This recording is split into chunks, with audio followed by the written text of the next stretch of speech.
let's just talk about, what you saw in the first game in terms of all the fans being there. What was it like for you as a GM?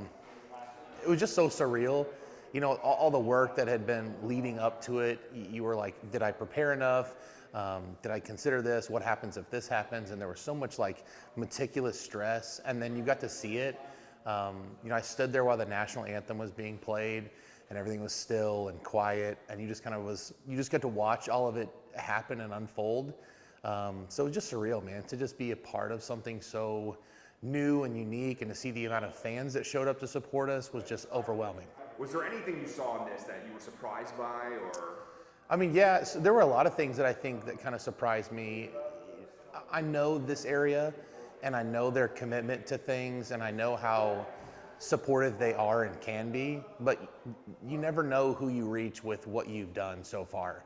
So to see and hear all the different ways that people got to a Lunkers game, we heard you on the radio, we saw you on TV, we were getting gas at a gas station, we saw a Facebook ad, we bumped into your ad here, like all those different things coming together was this really like fulfilling, okay, we did it, we worked really hard, and we did as much as we could, and it made all of these people come out and experience an amazing event.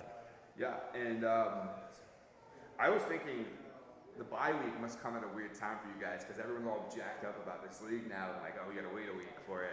Like, does it come at a weird time for you guys? Like full transparency from a management position, it's so great. Oh, it is? It's so great because, week one, we found out so many things that we could do better. Just not necessarily bad things, but things that we could critique and make fan experience more awesome.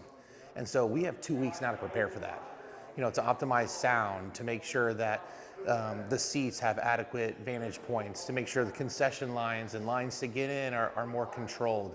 So from a management standpoint, it's awesome.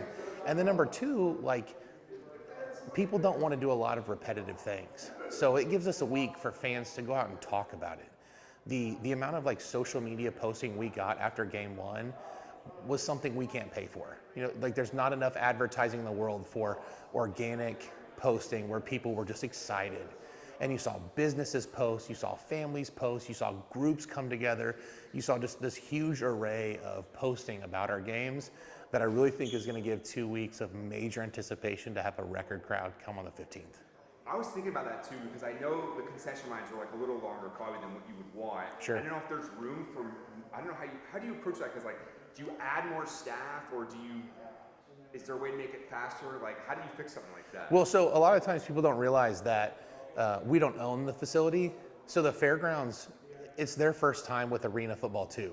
So they have been nothing but fantastic to work with. So we had this internal meeting, they had an internal meeting, we got together and we said, hey, here's what we did really well, here's some things we can improve on. And within 24 hours of the event's closure, we already had new systems in place to make sure that those were better. So sometimes it's a staffing issue, sometimes it's signage. We had a concession window that a lot of people didn't even know about. So just small critiques that just make fan experience so much better. Yeah. I did want to ask you too, one thing I noticed was, and I was just thinking in terms of like my parents who are a little older, like if they were sitting at one end, the scoreboard would be hard maybe for them to read. Is there any plan to, I don't know if there's another way, I know you guys don't own that facility, but are they thinking about doing something there? So we got that question a lot. We got that feedback a lot. Hey, it's kind of hard to see the scoreboard in certain areas. Again, year one, new facility that's learning alongside us. Each week it's going to get better. Obviously, jumbotrons are pretty expensive, but we are working on ways to try and spread out the score.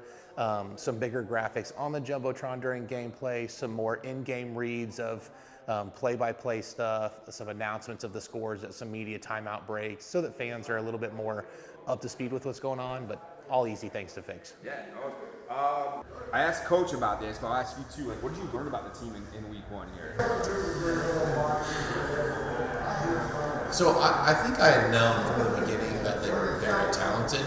I mean, their athleticism is pretty clear. We saw that in camp, we saw that in practices. But what I was really the most proud of was the way they interacted with fans. On such a big scale with so many things going on, for them to take a minute. Even in the middle of getting water and signing an autograph or doing something like taking a minute and just talking to a kid as they walk by.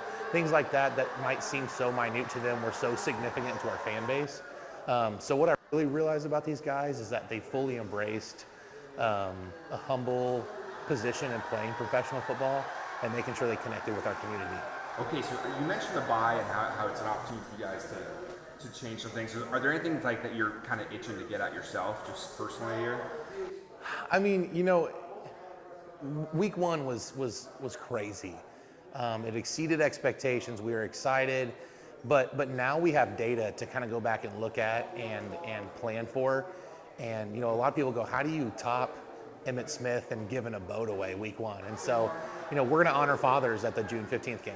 And so we're giving away custom golf clubs and a helicopter ride and a trick your truck package to trick out a truck. And we're doing things with the 417 princesses, and there was a dinosaur out there. And so things like that just add value to what we're doing. Our merchandise almost sold out in the first 20 minutes. So the amount of support that we had for people to be a part of this, I just know it's going to grow every week. Awesome.